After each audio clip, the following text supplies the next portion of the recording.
თქვენი მყოფებით სიუსამზარეულოში და ძალიან მომინდა ჩებურეკი და სანამ არ ხვა დაიწყო თქო, უნდა მოვასწრო მისი მომზადება თქო.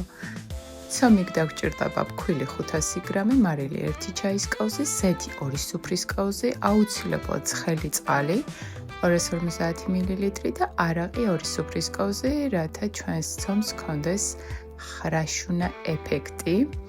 ცომი კარგად უნდა გავაბტყალოთ, დიდხანს უნდა მოვზილოთ. შემდეგ გადავიტანოთ თასში, ცოტა ხანი უნდა დაისვენოს ცომმა. მანამდე ჩვენ უკვე გადავიდეთ შიგთავსის მომზადებაზე. საქონლის ხორცი 600 გრამი, ღორის ხორცი 300 გრამი, ცოტა გავურიოთ ცხიმიც, ღორის ცხიმი, ხახვის 3 ცალი, ქინძი 200 გრამი, პილპილი, მარილი და დაღერღილი წიწაკა გადაგჭირდება. ინგრედიენტები თქვენ თვითონ, ანუ დანამატები თქვენ თვითონ განსაზღვრეთ. დაღერღილი წიწაკა ჩემი ინიციატივით დავამატე. ვიცი რომ კლასიკურ ვერსიაში არ არის, თუმცა მე ძალიან მიყვარს და შესაბამისად დავუმატე. კარგად გავატაროთ ხორცის გასტარებელ მანქანაში და შემდეგ უკვე დავუმატოთ წყალი. თქვენ თვითონ შეხედავთ რაოდენობას, რამდენი დასჭირდება.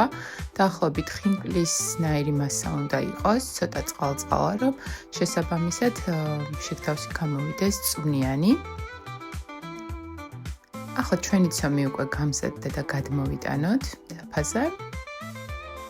კიდევ ერთხელ გადავზილოთ და ძალიან თხელი ცომი უნდა, თხელი ფენა უნდა გავაკეთოთ, შესაბამისად ძალიან უნდა გავაბრტყელოთ. აი ხედავთ დაახლოებით კადრში როგორი უნდა იყოს. ძალიან თხელი.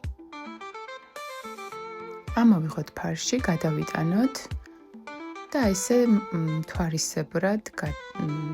თვარისებრი ფორმა მივცეთ, მოკლედ ჩვენს ჩებურეკს. შემდეგ კარგად მოვუკრათ პირები და უკვე გადავიტანოთ გაცხელებულ საიდში. დაახლოებით 20 წამი სჭირდება ორივე მხარეს. მე პატარა ექსპერიმენტი ჩავატარე, მინდოდა აეროგრილში მომემზადებინა ცოტა უფრო ჯანსაღად ჩებურეკი. აქ იყვებით რომ ველოდები როგორი გამოვა აეროგრილიდან ჩემი ჩებურეკი და მანამდე სინჯავ აქვს თუ არა წვენი. და კი, ნამდვილად აქვს წვენი. გემრიელიც არის. აქ რა თქმა უნდა არაფერი არ გამოვიდა, მაგრამ მე მაინც ვცადე. არ არის ეს სადიეტო.